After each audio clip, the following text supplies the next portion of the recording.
Welcome to yet another edition of the Stats and Stacks podcast. For today, we're going over UFC Vegas 82, Allen versus Craig. First things first, make sure you give this video a like, hit subscribe, give a follow over on Twitter, over on Instagram, over on TikTok, wherever there's social media. There is a Stats and Stacks podcast. Your boy's going to need some water or something to cool down because we have been on fire. Another banger last week. The card was okay, but it is a great card when you are printing paper. All the locks came through yet again. Knock on wood. All the locks have hit for over a month and a half now, looking to continue the streak. All in all, our dogs are coming through. Slava Claus looked like he was about to do it for us, then got deaded in the second round, woke back up, and ultimately got us a draw. We'll take it. Over unders are where we usually struggle and did well last week. So at the end of the day, only got one pick wrong, and only got two picks wrong on the entire fight card. So it was a really, really, really good night for us. Really fun night. And just that Andrade KO really set us off. So yeah, at the end of the day, it was a really, really fun night. Looking to continue. Is this card as exciting? No, but there's a shit ton of fights on here, so a lot that you can pull away from. You don't have to bet on every single fight. You take the breakdown, you see what you like to do, and you kind of make the ultimate decision. But at the end of the day, we'll at least give you the tools you need to make an educated decision. Like I said, this fight card, it's not fun, but if you're making money, you can make it fun. So let's go ahead and let's just start with the very first fight of the night. We are looking at a new fight here. We got Christian Leroy Duncan going up against Dennis Tululian. Odds, the things I saw are all kind of offshore. I saw right around like minus 350 for CLD, Christian Leroy Duncan. Dennis is like a plus 300 dog. At the end of the day, let's just see why. Dennis Tululian, not the greatest UFC fighter. He entered the octagon on short notice, and here he comes again on short notice. He's 35 years old. He's not a young prospect.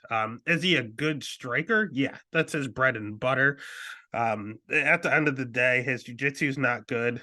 His wrestling, he's Russian, but has bad wrestling. That's not normal. And he historically has a bad gas tank, usually fades halfway through round two. So don't get me wrong, he's a very talented striker. We've even made money betting him. We bet him against Jamie Pickett to get the finish. That was a great bet. Otherwise, we've known when to fade this guy, and it's been every other fight. So at the end of the day, he is a talented striker. He has fought a good level of competition here, but he notoriously slows down.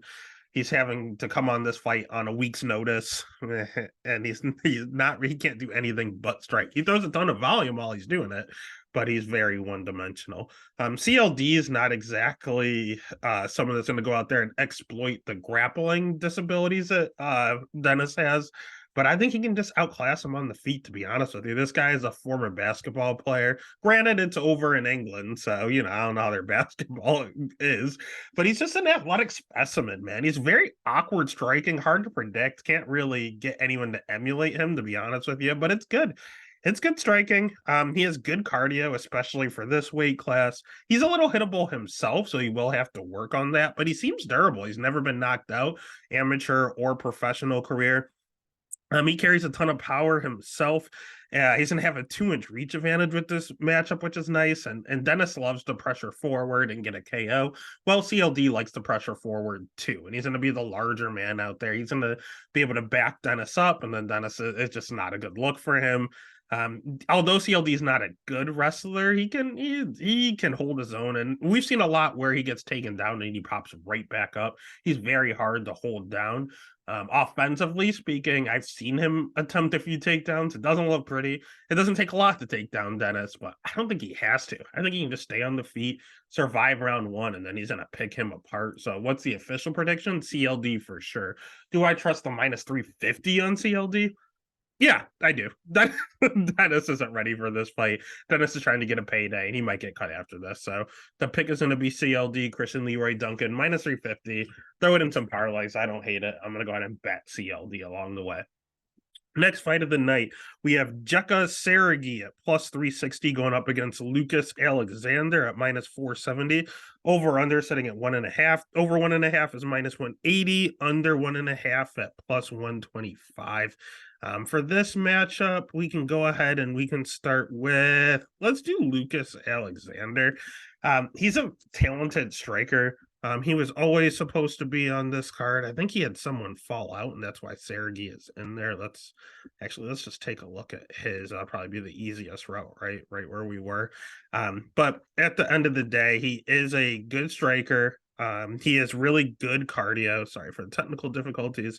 He has really good cardio. His jiu-jitsu is where he struggles. He has 3 career losses, and I think all 3 are by submission. Yeah, he was originally slated to fight David Onama about 2 weeks ago.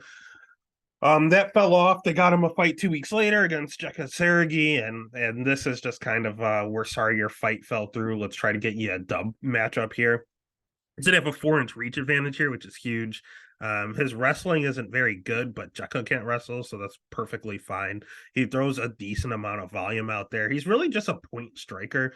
He has some knockouts on his record, not against the greatest level of competition, but he also has a ton of decisions. He doesn't go out there and just try to kill you right away. It's death by 1,000 cuts. And he will go out there and continually just jab you to death. Looks really crisp. He's really fast. Just not as much power as I would like, but at the end of the day, he looks very clean on the feet. His opponent, on the other hand, does not. Complete opposite. He just swings with reckless abandonment. He hits hard. He cracks. He has 13 wins, and I think 10 or 11 are by knockout. And usually pretty early. You got round 1, round 3, round 2, all of these. Look at these. Right hook, spinning back fist, straight right, ground and pound. He has a few rear naked chokes, which is nice. Strikes, leg kicks, like ground and pound. Like this dude is an absolute finisher.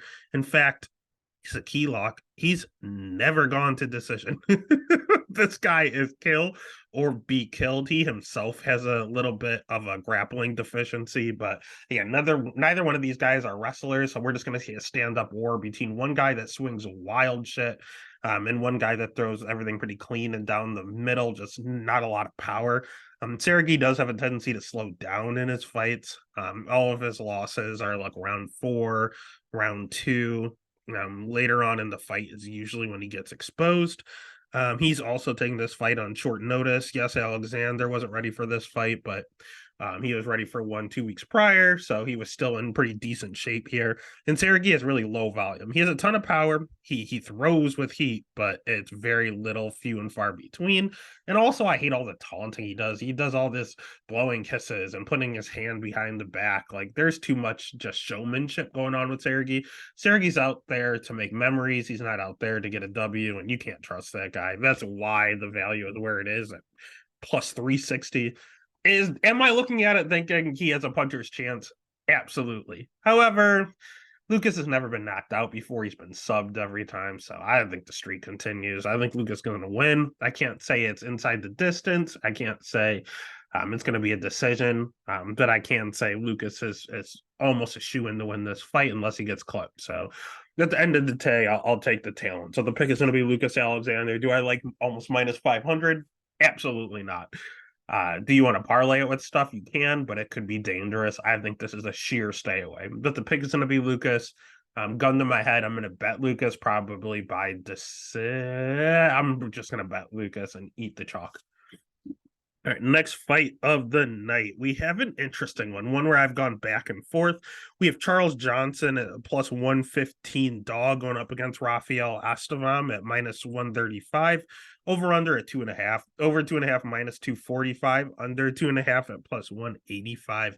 To understand this fight, you have to understand Charles Johnson. Charles Johnson is a really talented striker. His wrestling, no, absolutely not. He is not a good striker, or sorry, good wrestler. Very poorish takedown defense, 54% takedown defense in the UFC. Granted, he fought Muhammad Makayev. He fought Cody Durden. Like, he fought guys that are actually very good wrestlers.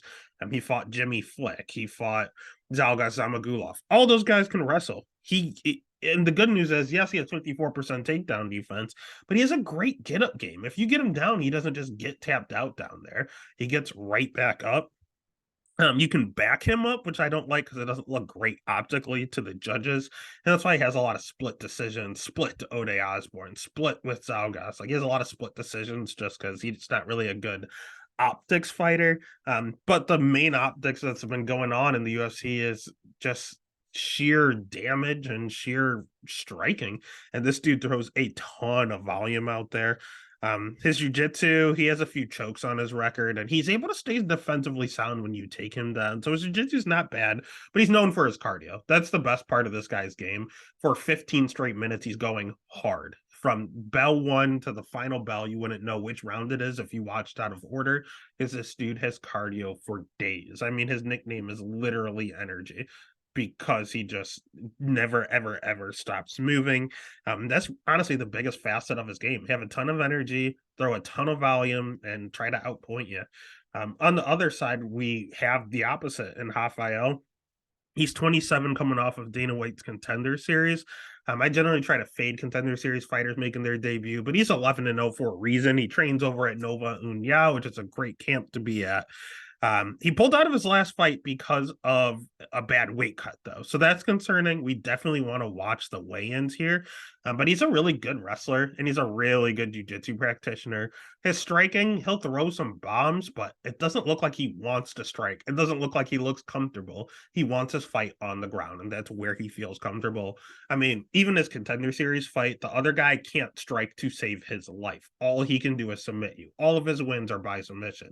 What does Rafael do? He goes out there and takes him down because that's where he feels comfortable. If he wanted to show off striking, he would have done it in his Contender Series fight. Like there's no doubt about it. If he's not willing to strike with that guy, with Elias, then he is not willing to strike with anyone. So he's going to look to take this fight down, which he's going to be able to do against Charles. But how is Rafael's cardio? It's good. He has good cardio. He can take him down for a solid 15 minutes. So it's really going to come down to how did the weight cut go and how did the optics look? I don't want to play that game. I don't really know what to do here. Rafael loves to move forward, and again, Charles loves to move backwards. That's not a good combo. Everything is saying Rafael should win this fight. Grapplers are usually the side to take over the strikers. It's just these last few months, every judge has been judging just damage and the striking. They're favoring the striking over the grappling. So if Charles continually gets up and strikes, he might steal one. This has split, or here's a hot take. I'm gonna pick Rafael to win. I might end up betting Charles. I might end up betting Charles by split. Or here's a hot take. I might bet the draw in this matchup. I think Charles could potentially get 10-8'd in one of these rounds, just from the ground control. Or I think it would be 2-10-9s, and in the third round, if Rafael starts to slow down from Mr. Energy going crazy, I can see Charles Johnson with not a lot of finishing potential going out there and getting a 10-8 in round 3. Then we're looking at 2-10-9s because of the just control, and then a 10-8 in round 3, and you see a draw. Like I legitimately do, for some reason, foresee a draw or a split decision in this matchup. So I might have a bet on both, or you could just be safe and just bet Charles, just money line and take the dog or pass. But the pick is going to be Rafael, and I think I'm going to bet the draw. It sounds crazy, but that's how you make money. All right, next fight of the night. We are talking about crazy. We have Chad Anheliger at plus 155 going up against Jose Johnson at minus 185. Over 2.5 minus 125, under 2.5 minus 105. Let's start with Chad. I know I was speaking to our guy Dave over on Twitter, in reference to why I have Chad as a live dog. In no way, shape, or form am I supporting Chad Anheliger. He's not good. He's 36 years old. He is not long for the UFC. I think he's one of the worst UFC fighters on the roster, to be honest with you. There's one good quality and one real redeeming quality about Chad. He fights for your money. This guy will never give up on himself. This guy has never been knocked out. He had a terrible start to his career. You're going to hear about it. All the commentators are going to say he started 2-6 in his MMA career, and then he went on a long streak, and he had all these wins. And then he went on Contender Series. Like that's all you're going to hear about is his 2-6 record and how he went on a streak. Cool. Was it the greatest competition? Not really.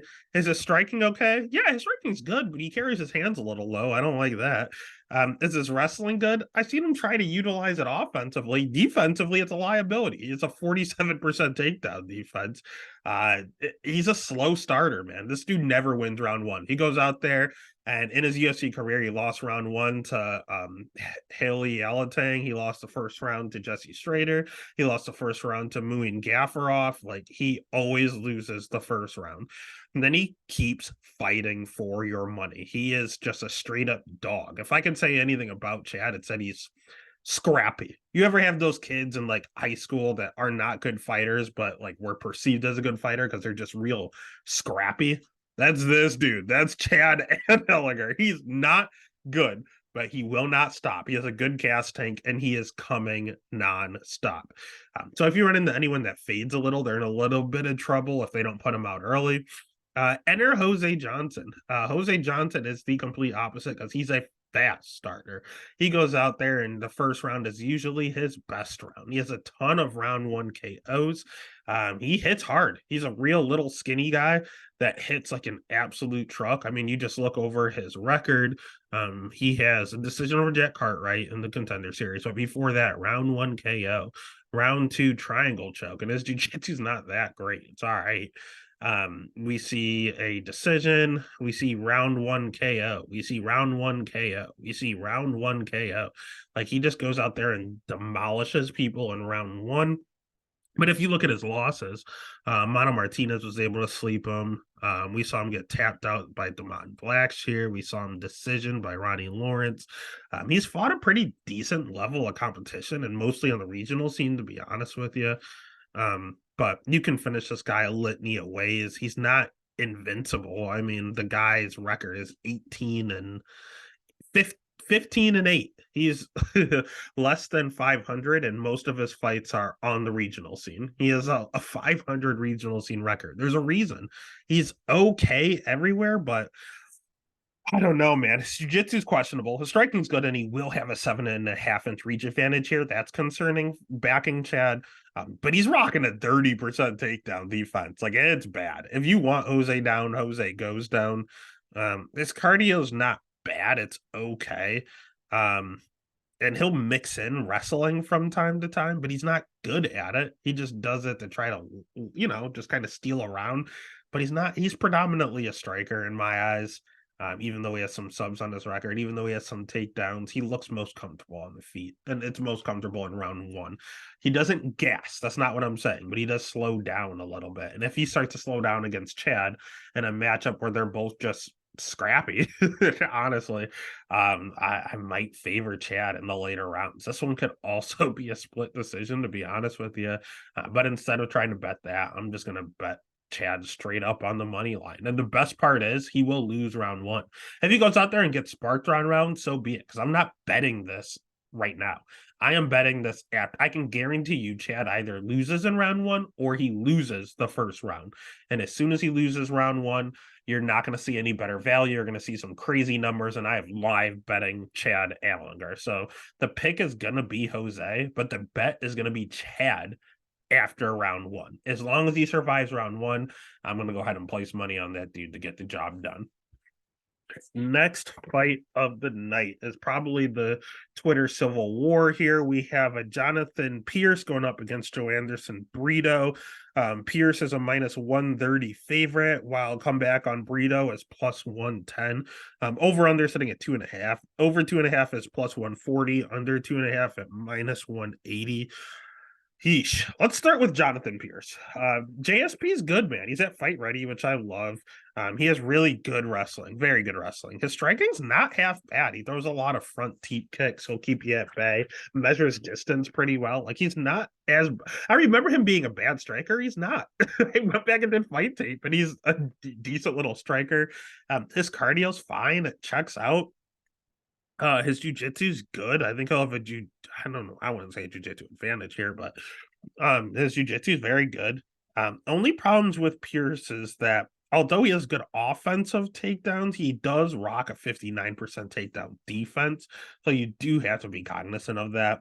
Secondly, he might be chinny. I'm not exactly sure. Everyone's going to go back to his fight against Joe Lozon, where he went out there and got knocked out by an old man in one round, or not even one round, in 90 seconds. And I totally understand how people think he's chinny after that, but I mean, that's the only time he's been knocked out. So I started thinking maybe it was a fluke. Maybe he just got caught. It was his UFC debut and shit happens. But Paul and Cody of the Dog and Pass podcast, I literally just listened to the first half of it. I did hear something smart that they said, like he's not fighting power strikers. Like Kai Kamaka has pillow fists.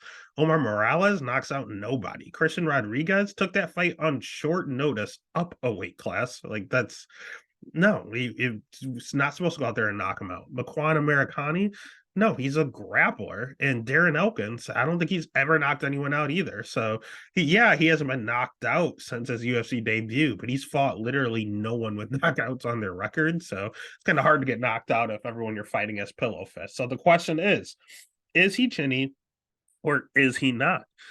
Does he have good cardio or does he not? Because I've seen him slow down in the Christian Rodriguez fight when he just didn't go away and kept coming at him. It broke JSP.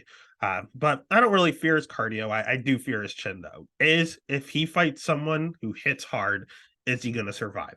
Well, we're going to fucking find out because Joe Anderson Brito hits hard. He might be one of the hardest punchers in the division, to be honest with you. All of his wins are by finish. He has, let's see, he has a Brazilian Jiu-Jitsu black belt, so he can tap you out as Weston Wilson, or sorry, as Lucas Alexander, who we just talked about, found out. He hits extremely hard. He can knock you out, like Weston Wilson found out. And like Andre Fili, who never gets knocked out, he's known for being a durable guy. Knocked him out in 40 seconds. So yeah, that's a thing. Diego Lopez, the guy I personally love and the whole world loves. Tonight might be the night. Yeah, he went in there and beat Diego Lopez to earn his UFC contract on Dana White Contender Series. So everyone's new favorite darling, Chepe Mariscal, that went out there and had that fight of the night with Trevor Peek and beat Jack Jenkins. He's on a roll, trains with Justin Gaethje. Yeah, he went out there and knocked him out in 45 seconds. Like, Brito is real. He hits hard. He has great jiu-jitsu. No one talks about how good his wrestling is. He is an athletic freak. He's just a specimen. And that's the thing. JSP is the better wrestler, and especially on paper, but Brito's athleticism might cancel that out. If he wants, I think he can take down JSP. If he wants to just bang with him, he might knock out JSP. It's one of two ways. He finishes JSP, or JSP's wrestling comes in handy and he's able to take Brito down and wear on him. Because with all that power, it comes with a cost, and his cardio is not the greatest. Brito will never gas out, but he will slow down, and he will look completely different in round 3 compared to round 1. We saw it in the Diego Lopez fight. He did start to slow down before the just the technical decision because of the eye poke. We did see it in his only loss in the UFC against Bill Algeo. Bill Algeo took the shots. Bill Algeo wore him down, and then he just kind of gassed out. He will not give up on himself. He'll continue to fight while tired, but he's a lot less scary when he's tired. He gets tired pretty quick there. He gets tired after he's got 2 solid rounds in him. He's got 10 minutes of fighting, and then that last 5 minutes, it gets a little questionable. He pressures really hard. I don't know how Pierce deals with pressure. I know he throws those kicks and likes to circle, so we're going to see. At the end of the day, it's Pierce by decision or it's Brito by finish. And there's plus money on the Brito by finish side. So I'm going to not only bet Brito, I'm going to pick Brito to win this fight. There's just more ways for Brito to win. He's fought the better guys, so I'm going to pick Brito, and I'm going to bet Brito, especially as a dog. Next fight of the night is another interesting one. We have Mick Parkin minus 360 going up against Caio Machado at plus 285. Over under at 1.5. Over 1.5 for this heavyweight bout is minus 190. Under 1.5 at plus 145. And those numbers are pretty right. I think all of these numbers are right. We don't have to spend a lot of time on this one. Mick Parkin, I can't tell if he's good or not. When I watch his tape, he looks a little fraudulent, but he's also only 28 years old, which is relatively young for a heavyweight, to be honest with you. Most of them, they just go a little later than other weight classes. So 28 at heavyweight is like being 22 in another weight class. And even as a young heavyweight, his striking looks good. His cardio checked out in his last fight against Jamal Pogues. His main training partner is Tom Aspinall, the current heavyweight champion. So he's in pretty relatively good company here. His schedule could be a little harder. Again, Jamal Pogue is probably the best win on his career. The rest of these guys like don't have winning records, so that's pretty concerning. But per him, in interviews I read and heard, people won't accept fights with him. He's not trying to fight cans. The cans are the only ones that will say yes. So after his last performance, I kind of believe him. He looks okay. You see the progression. You see the improvements. When I look at his fight tape from the start of his career all the way to his last fight against Jamal Pogues, I think it's a night and day difference. I see the potential in this guy. Can I trust him at minus 340? No, or 360? No, probably not. Am I going to do it? Probably, because I think Machado's a fraud. I don't think he's good at all. He's only here because he won his contender series fight, and the guy he beat in contender series was one of he didn't look great, but he looked really bad on contender series. You literally just saw him freeze. He didn't throw any strikes. He got honestly, you just saw the nerves overtook that guy. And Machado had no problem going out there and striking. he nerves didn't overtake him. He was just going out there and doing his usual thing. I mean, he has good jujitsu. He has okay striking. It's just his schedule's just as bad. I mean, he's fighting 50-year-old men. Like literally, this guy's 54 years old. So I really don't know what's going on with him. He loves to pressure forward. His cardio, he slowed down after a round and a half and looked absolutely terrible. Like if there was anyone else in that octagon with him, he would have been finished. That's how bad his cardio looked. So if you have bad cardio, you have a bad schedule, you've never been tested, and now you're fighting someone who predominantly trains with the heavyweight champion of the world who shows potential, I just don't think that's a good look. I think it's really going to come down to the wrestling. Parkins' takedown defense, it looked great, to be honest. It didn't look too good. But Machado's takedowns also don't look good. He tries to go for them. Does he get them? Yeah, against the guys that are in their 50s or have like negative 20 records. Is he going to get it against Mick? Again, I don't think Mick's takedown defense looked good, but his get up game looked good. And he's constantly improving, so I'm going to trust that it's fine. So the pick is going to be Mick Parkin. The bet's going to be Mick Parkin. As much as I hate to say it, it's low level heavyweight. I might parlay it. It doesn't feel good, but I think it's the right thing to do. Next fight of the night is another one where I always make my own assessment, and then after listening to people, I've been kind of teetering, and then I've just talked myself back into it. We have Lucy Pudilova at plus 165 going up against Eileen Perez at minus 200, over 2.5 minus 280, under 2.5 plus 210. Here's the deal. Just doing my own fight tape and just knowing who these women are, I was all over Eileen Perez. Eileen Perez she has good wrestling. Her striking is not good, but she hits very hard. She's very athletic. Her jiu-jitsu is all right. It's not good, it's not bad, it's whatever.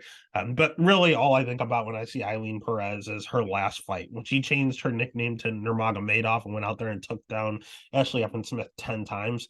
Yes, it's Ashley Evans Smith, but it's still 10 takedowns, and they weren't just, like no resistance whatsoever. I saw her get a body lock. I saw her chain wrestle. I saw her time a double. Like they out of the 10 takedowns, there were like 5 different variations, which shows that you can actually wrestle. And especially when I saw her chain wrestle a few times, that was very, very encouraging. Her cardio does concern me a lot. But in her last fight, she essentially said, I am gassed. I have nothing left. Her corner yelled at her and said, you have 5 minutes left. You've been dominating this fight. Just get 5 more minutes. And she went out there and got a takedown, sucked it up, and just kind of caught a second win. So that was weird. I don't know what to take from that. I don't know if that's a mental thing where she's just gives up easily. I don't know if she was gassed and caught a second win. I don't know if she took down Evan Smith and she was just as gassed and they were just kind of hanging out. I don't know what happened there, but I did love that she completed the takedown and was fine after. She had enough energy to twerk after, so I don't know. Everything about her, her schedule is not good, but everything about the Nurmagomedov Perez I saw screams bet her. Here's the issue I have. the OnlyFans page. She opened an OnlyFans. And what happens is these girls that aren't very good open an OnlyFans, use their fame to get followers, and then make more money on that platform than they do in the UFC, and they just don't care as much. All they want to do is make money. That's why they're in this to begin with. So they'll just start producing content, stop training, and eventually fizzle out of the UFC, but keep their account and make money. When she opened her account after she lost a fight to Stephanie Yeager, that's concerning to me. The girl that we already are concerned has some mental issues in regards to being fully with it, and the just not being fully with it, fully being committed to her craft of mixed martial arts. I don't need her having another distraction out there. So it made me flip. But then I'm looking at the Pudilova tape, and it reminds me you don't fade bad with bad. Pudilova's not good. She's predominantly a striker, but you know who she reminds me of?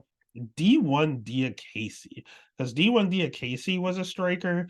He took down Slava Claus 10 times and decided he's now a wrestler. But if you haven't grown up doing that and you're just now trying to pick it up, you'll be able to take down people in the certain right matchup, but you can't do it to everybody. And that's what Pudilova's doing here. She was initially in the UFC when she was super young, and she had a tough schedule, man. Liz Carmouche, Irene Aldana, they both fought for the title. Justine Kish, not bad. She's doing her thing in Bellator.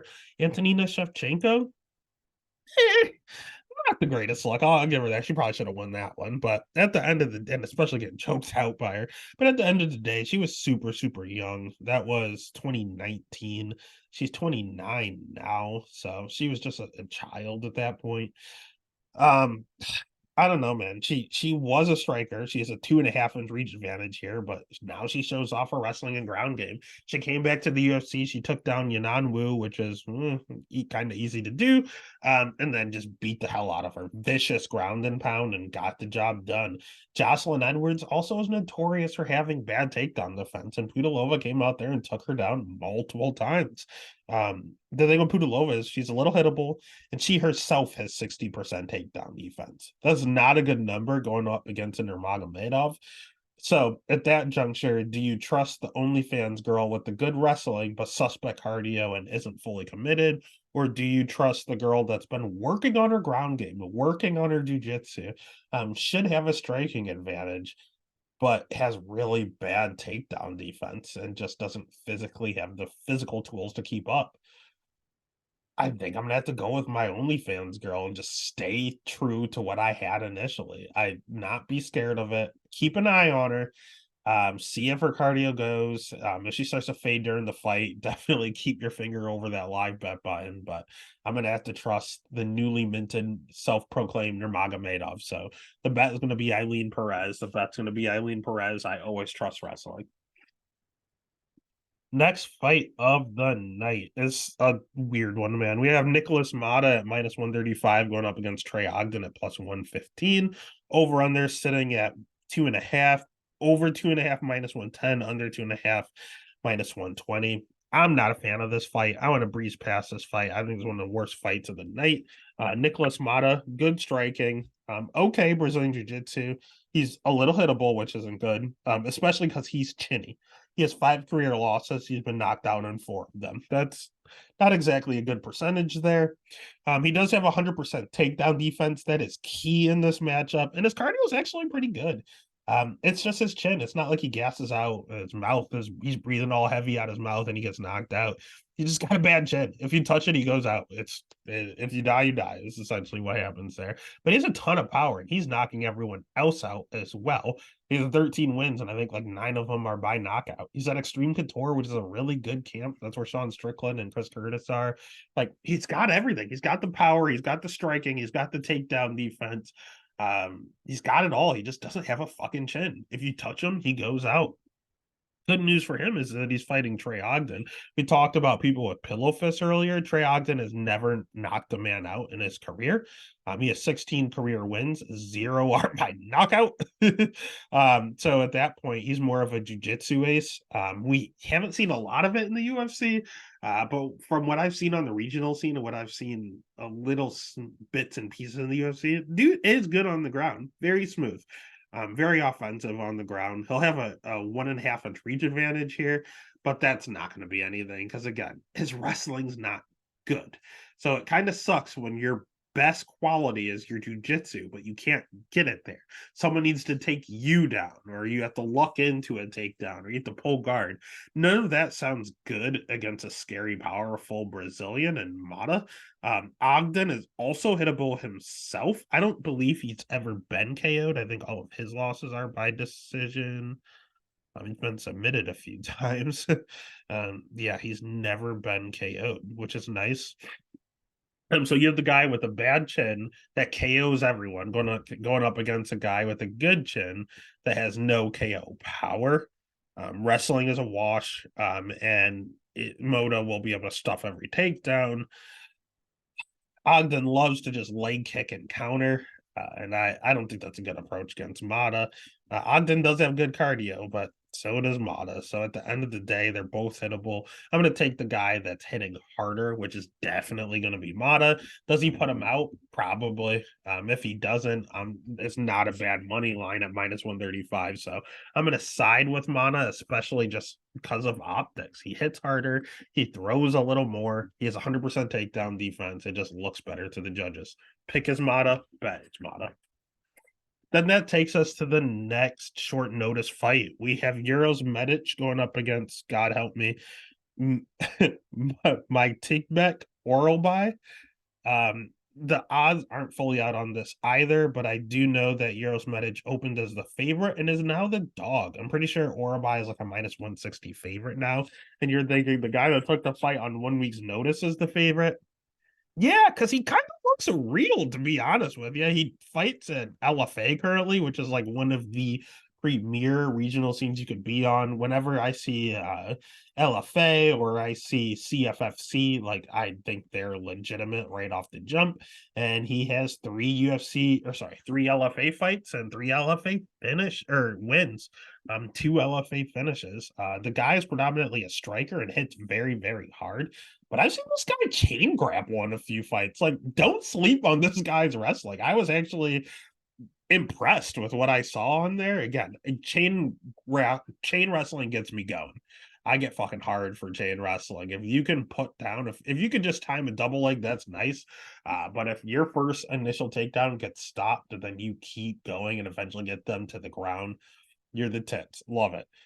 He pressures a ton. His jujitsu is not bad. He pretty smooth transitions when he's down there. I have no idea about his cardio. That is a concern. All the fights I was able to watch thus far were finishes. So I don't know if he can go full 15, but I don't know if he'll have to with Medic. This might be a kill or be killed situation here. Yes, Oral By throws a ton of power. He throws a ton of heat. So does Medic. Medic isn't the greatest fighter in the world, but he does have really good striking and he does hit extremely hard. And to be honest with you, I think he looks so much better at 155. Or sorry, at 170. When he was at 155, he was killing himself. He had really bad cardio down there, but he fought at 170 against Matthew Semmelsberger and got a third round finish. He's a little chinny. He did get cracked even at 170 against Semmelsberger, so you do have to watch out for that. But unlike his other fights where he got cracked and got put out, like Jalen Turner, he was fine. He was fine. He got cracked and he got back up. I think 170 is his true weight class. He was a huge 55-pounder. I don't know how he made that weight, and I just don't think everything he was able to do correlated down there. So you do have to keep an eye on his cardio. I don't know if it was just the one fight was an anomaly that it was good, or if it's because he went to 170. Keep an eye on it. He throws a ton of volume, really, really high volume. It's just Oral By hits really hard and Medic just a little chinny. The right thing to do is probably just take the over and think one of them are going out. But -160 on the newcomer, I did like his wrestling a lot. I like Oral By a lot better here. So I think Medic actually has a tougher matchup. He had Johnny Parsons. He was a favorite. It would have been a close fight, but I think I edged Medic. I don't here. I like the newcomer Oral By, and I think he gets the job done. And he just looks more imposing too. So the pick is going to be Oral By. The bet's going to be Oral By. And then that's going to take us to the next fight where we have a little bit of a hot take. We have Amanda Hebos at -250 going up against Luana Pinheiro at +205. Over 2.5 minus 215, under 2.5 plus 165. Amanda Hebos is the better fighter in this matchup. Let me tell you why. Amanda Hebos has good wrestling. She has really good jiu-jitsu. Her striking, I don't want to call it good. It's original. It kind of reminds me of like female Tim Elliott, where it's real herky jerky and you can't predict where they're going to be because they don't fucking know. They're just kind of like dancing around. It's interesting. Her cardio checks out. Level of competition, great. 80% takedown defense, great. 4-inch reach advantage here, great. Like everything is, she's a better wrestler, a wash striking, the better jiu-jitsu practitioner, the better cardio, the reach advantage, the better competition. She has everything going for her outside of one kind of important detail. Girl's chinny as fuck. Like she does not have a good chin. We saw her get absolutely starched by Marina Rodriguez. That didn't look good. But we saw Verna Jandaroba dead her, like literally face plant. She had no idea where she was. She was able to wake up and ultimately get a decision win in a close fight. But Verna, I love Verna. Verna is my girl. She's one of my favorite female MMA fighters. She can't strike to save her life. So getting absolutely rocked by Verna is not a good look. Her next fight, Caitlin Chukagian, she went out there and got a split loss. I thought she won the fight, to be honest. But she showed that 125 is good for her. Verna was at 115. Marina Rodriguez 115. She said that it was a tough weight cut for her, so she went up to 125. Lost a split to the number one contender. That's fine. I understand that. That's not a terrible loss. Next fight, she fought someone that went tooth and nail with the current champion at 125 and Vivia Rujo and got the W. Love it. Love it, love it, love it. Great win. And then they give her Macy Barber at 125. And what can Macy Barber do? Hit hard. And what happened? She went out. She knocked her out. She is such a good fighter. She is championship level good, Amanda Hebos. But that chin it's anyone that gets rocked by Verna, it's a concern. And here's the weird thing. Marina Rodriguez knocked her out in round two. Verna dropped her in round two. Macy Barber knocked her out in round two. I don't know what happens. And I realize there's some weird thing where she starts to get cocky after she wins round one. When she starts getting hit and doing this like arm up thing, she like puts her arm up and shakes. Whenever she does that, I don't know if she's betting with the books and these are setup fights, but she starts doing these weird hand motions up in the air and then she gets knocked the fuck out. I don't know what's going on with that. But if I see her lift her arms in the air, I might just have to bet the other side. Maybe that's her telling the mafia or something, hey, I'm about to take a dive. I don't know what that is. Luana Pinheiro, on the other hand, overrated as fuck. She's not that good. Her wrestling's okay. It's predominantly like head and arms, which isn't the greatest. I know she's a judo black belt, so I understand it. You'll hear them talking about her dating Mateus Nicolau over and over and over again. But she hits hard, and that's a problem. Amanda Hebus, great fighter, very chinny. Pinheiro, complete opposite. Terrible fighter, hit hard. Pinheiro also, I questioned Eileen Perez just diligence and her marrying the game. I don't know about Pinheiro and her mental psyche either. She had the whole I got tired, I got head kicked I got up kicked while on the ground and I just gave up ordeal. We had her lose a few last minute rounds to Sam Hughes, thinking I won two. I'm just gonna cruise the last round. Like you see her mentally give up in fights over and over and over again, because her cardio is not good. She starts questioning her cardio. She is a women's flyweight fighter with bad cardio. Like that's not gonna fly. She counters very well, but she has really bad reactions when she gets hit, man. If you touch her, she like you would think she just got cracked at the hardest shot. If you tap her, she has really bad reactions. It doesn't look good optically. Again, she's gonna go out there. She usually looks good round one, but so does Hebus, and I think he was gonna look fine round one. It's that round two that she can't seem to get past. Uh, can Pinheiro catch her in round two? Absolutely. Will I have money on Pinheiro by knockout? I think I will. I like Hebus. I'm going to pick Hebus. I think the bet is Pinheiro. It's just strictly matchups. I think Pinheiro sucks. But just like Chad Allen and Hilliger earlier, matchups make fights. He's a dog. He's scrappy. He might get that decision. Luana sucks, but she hits hard and she's fighting a chinny fighter. So the pick is gonna be Hebas. The bet might be the Pinheiro KO. And if you want to get really, really nuts, you want to get nuts, kids. Let's eye that second round KO. See what's going on with that. And Rivas, if you give me that hand signal in round two, I'm doing it. But at the end of the day, she always wins round one, gets cocky, and gets caught in the second. So I think it's Rivas, bet is Pinheiro.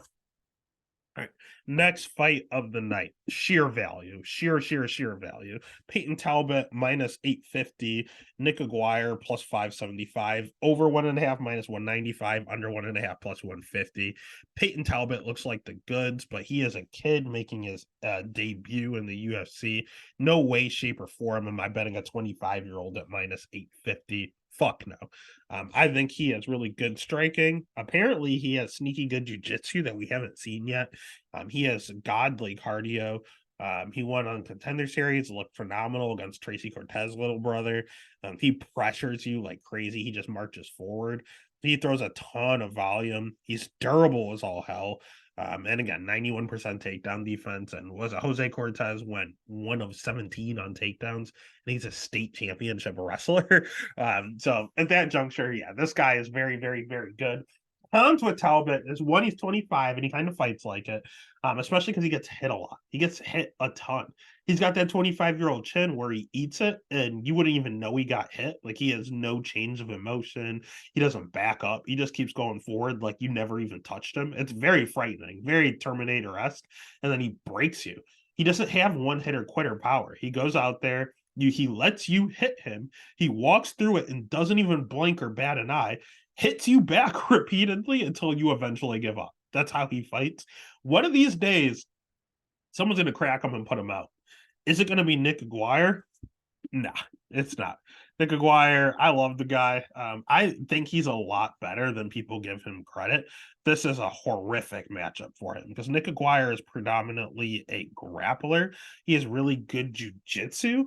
The problem is his wrestling's not that great, and Peyton has really good takedown defense. So if this is on the feet, Nick's not the worst striker in the world, but he's not great. The level of competition is putrid. He's fought absolutely cans. Like he's fought absolute cans. He got one fight in the UFC on short notice against Juan Archuleta, and Juan, I mean, he tried. He put him in a few submission attempts, but Juan ultimately got the job done, made it look relatively easy. I do like that Nick has a 4.5 reach advantage here, and he throws a lot of kicks. Maybe Peyton could take a lot of punches, but he struggles with head kicks and gets caught. Him being cocky and marching forward like that could happen. Nick could also catch him in some sort of weird submission during a scramble. That's a possibility, but I think that's all he has is a puncher's chance or just to catch him in something. He can't wrestle that well, so you can't use your jiu-jitsu on the feet, Nick. And if he's forced to strike with Peyton, that shouldn't be good. So I totally understand Peyton being the favorite. That's justified. Minus 850 on a 25-year-old kid debut. Fuck no. The pick is going to be Peyton. The real thing to do is to just stay away from this fight, but I might end up with just a little bit on Nick because this line is growing even more so to where he's going to be like plus 700. What does it hurt you to put $5 on Nick at plus 700? It's not going to hurt you. So the pick is Peyton. The bet is to pass, but if you really want to, you can bet Nick just for shits and giggles, essentially. Next fight of the night. This is actually another one of Twitter's civil wars. We have Jordan Levitt at plus 180 going up against Chase Hooper at minus 220. Over 2.5 at minus 150, under 2.5 at plus 120. Let's start with the Monkey King Jordan Levitt because he's trash. He has really, really, really good jiu-jitsu. He's freakishly strong. Sneaky good wrestling that no one talks about. We saw him knock out handsome Matt Weinman with a slam. We saw him take down Patty Pimblett easily. We saw him take down Troy Ogden. Like his wrestling is not bad whatsoever.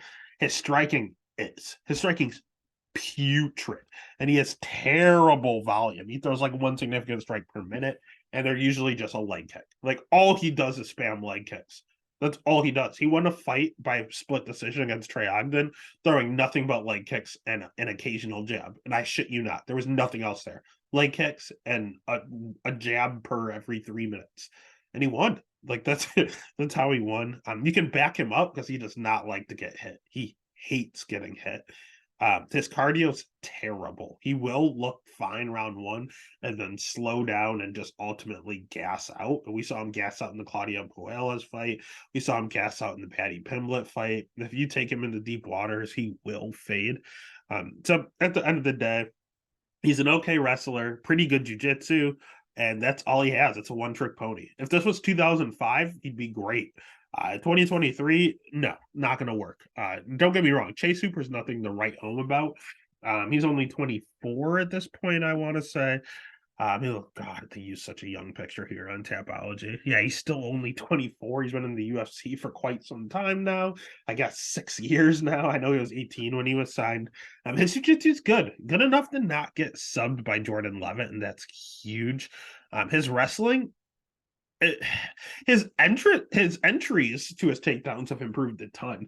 But he can't finish. He's a terrible, terrible wrestler. He too can't wrestle, which is fine. If Levitt wants to take him down, he's perfectly fine down there.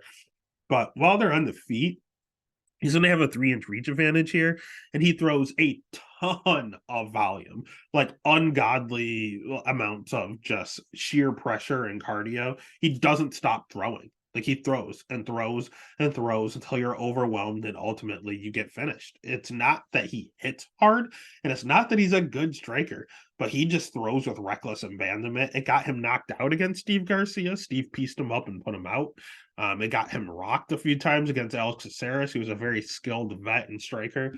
Jordan Levitt, not either one of those guys. He doesn't hit hard. He doesn't have volume. He doesn't have veteran savvy. He's got nothing but good jiu-jitsu, and Chases can counteract that. So at the end of the day, Chase is better almost everywhere.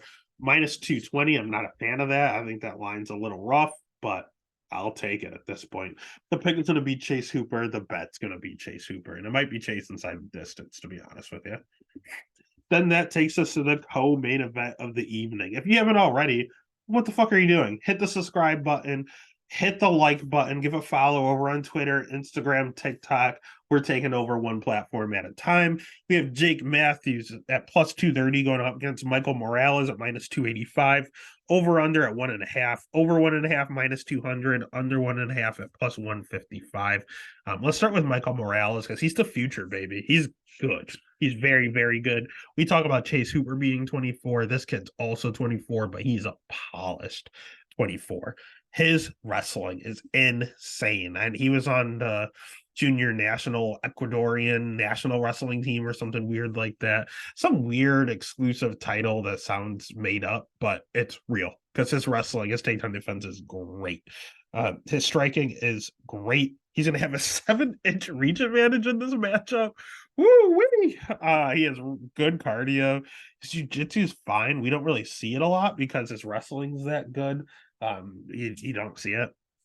He carries a ton of power. He's extremely fast. I know both of his parents were black belts, so he was literally bred into fighting. Like as soon as he could walk, they had him in classes, and it paid off, man. This guy is an absolute killer. Very stoic out there, but just an athletic specimen. Like this guy, it looks like his parents literally trained him, giving him creatine in his bottles. Like this guy is intense. He's insane. He's only 24. He's frightening for when he's like 30. He's going to be an absolute killer. Maybe one of the goats. I mean, he's 15-0 right now. Like this guy has all the hype behind him. On the other side is a guy that the UFC looked at in the same light when he first came in, but now they've kind of given up on. We have Jake Matthews. Jake Matthews is a really good jiu-jitsu practitioner. His father was also a black belt in like Taekwondo or some sort of striking. And his boxing's not bad. He has really good counters. really fast hands. Like Jake Matthews is an all-around fighter. He has good wrestling. He's good everywhere, and he was supposed to be the future. It's just as soon as you give him a step up, he fails. We saw it against Kevin Lee. He got knocked out. We saw it against Anthony Rocco Martin. He got submitted. We saw it against Sean Brady. He got submitted. We saw it against Matthew Semmelsberger. That's actually not even a step up. That's just when he was supposed to win. He got chin checked all 3 rounds. All 3 rounds. He was winning every part of that fight, and then he would get chin checked and rocked and would lose the round. And he did that all 3 rounds. Like the dude's might be getting a little chinny, to be honest with you. His cardio's okay. It's not good. It's not bad. It's serviceable. He can go a hard 15. He'll slow down in the process, but he's okay. My problem is he also has 60% takedown defense. So Michael can essentially decide if he wants us on the feet or if he wants us on the ground. It's really at Michael's discretion. And I think he wants it on the feet, especially with his knockout rate, his explosion, his athletic promise, his athletic superiority. And we're seeing this on the feet. I think Jake's in trouble. I don't really see how he wins this fight. I love Jake Matthews. I will always back Jake Matthews. But this is a terrible stylistic matchup for Jake Matthews, and he's going to get exploited. The pick is going to be Morales. The bet's going to be Morales. And that takes us to the main event of the evening, the one you've all been waiting for. Brendan, all in Allen, minus 425, going up against Paul Bearju Craig at plus 330. Over under sitting at 1.5. Over 1.5 is minus 110. Under 1.5 minus 120. Let's start with Bearju coming down to 185. We saw it in his last fight against Andre Muniz, and he didn't look out of place. He looked fine at 185, to be honest with you. You would think that he would look really depleted, and he's really old coming down to 185 for the first time. I mean, the guy's 35 years old. Looked fine. Looked muscled. He looked real skinny. It looked weird, but he didn't look like he didn't look all skin and bones and that he was going to die up there on the scale. He looked perfectly fine at 185. Book out is on Craig. He's has world-class jiu-jitsu. Very, very, very good jiu-jitsu. Some of the best. And whether it's light heavyweight or middleweight, he might be the best jiu-jitsu practitioner. In regards to his wrestling, it's not good. In regards to his striking, it's not good. In regards to his chin, it's not good. In regards to his cardio, it's non-existent. Like this dude has zero redeeming qualities outside of his strength of schedule and his jiu-jitsu. But that's how good his jiu-jitsu is. He wants you to literally rock him so that he can go down to the ground with you and try to submit you. Nikita Krylov, we saw it. Magomed Ankalaev, we saw it. Jamal Hill, we saw it. Those are really, really, really good fighters at light heavyweight. He submitted all of them. Like, it's crazy. His schedule's intense. But then he goes to a draw with Shogun. Like, he's all over the place. He's all across the board. Is the 185 a good move for him? Absolutely. Is it going to matter against Brendan Allen? No, I think this is the worst matchup that he could possibly have at 185, to be quite frank with you. Brendan Allen is world class on the ground as well. Very, very, very good jiu-jitsu. His striking improved so much. It used to be pretty rudimentary when he was over with Rufus Sport. And now that he's with Sanford, they've kind of fine-tooled everything. He's only 27 years old, I want to say. Yeah, he's still a kid, man. He's only 27 years old, and that's kind of when you really hit your groove in your prime. And we're seeing it. We saw his hands. We saw him rock Bruno Silva his last fight. That's not easy to do. Bruno Silva's a good striker. Hits very hard. Brendan Allen, his wrestling, defensively, not good. 55% takedown defense. Terrible. But luckily, he's fighting Paul Craig, who can't wrestle to save his life. Out of the two, who's the better wrestler? It's Allen. In regards to the striking, who's the better striker? It's Allen. When it comes to the jiu-jitsu, who's the better grappler? It's Craig, but by the slimmest of margins. Who is the better cardio? It's Allen. Strength of schedule, it's Craig, but Allen hasn't fought slumps. I mean, Bruno Silva's not bad. Andre Muniz isn't bad. Jocko's not bad. Jacob Malkoon's not bad. Sam Alvey is. Chris Curtis, not bad. Sean Strickland, current champion. Like, he's fighting pretty decent fighters here. So at the end of the day, I do deem Brendan a little chinny, to be honest with you. He got knocked out by Chris Curtis, who is a welterweight, got knocked out by Sean Strickland, who knocks out absolutely nobody, and also fought at welterweight. And then the rest of the guys he fought, we talked about it earlier. We talked about it last week with Mackenzie Dern. Yeah, she's never been knocked out, but everyone she's fighting is pillow fisted. We said that again about JSP and his little run that he's on. Well, I can say the same about Brendan Allen and his little run. Sam Alvey does hit hard. I will give him that. But Sam Alvey's also an old man, and he hardly throws anything, and he was able to just take him out before Sam could get going. Jacob Malkoon, I've never seen him throw a strike. Christoph Jocko can't finish a sandwich. Andre Muniz, he's not. I don't know if he has any KOs on his record. Bruno Silva hits really, really hard. I will give him that. And he cracked Allen, and Allen did stumble. But to Allen's credit, he did eat it and then hit him back and then put him out. So that one was weird. He rocked him pretty badly, to be honest with you. So again, we've either seen him go out, but we've seen him cracked whenever he fought a power striker too. So his chin is in question, but Paul Craig's striking is not in question. It's bad. So the pick is going to be Brendan Allen. The bet's going to be Brendan Allen, but it's the last five at night. If I have any parlays going, plus 330 on Bear Jew, easy hedge. Please hedge this if need be. Please hedge if need be. And that's UFC Vegas 82, Allen versus Craig. It is not a fun card, but any card is fun when you're making money, baby. Let's get it.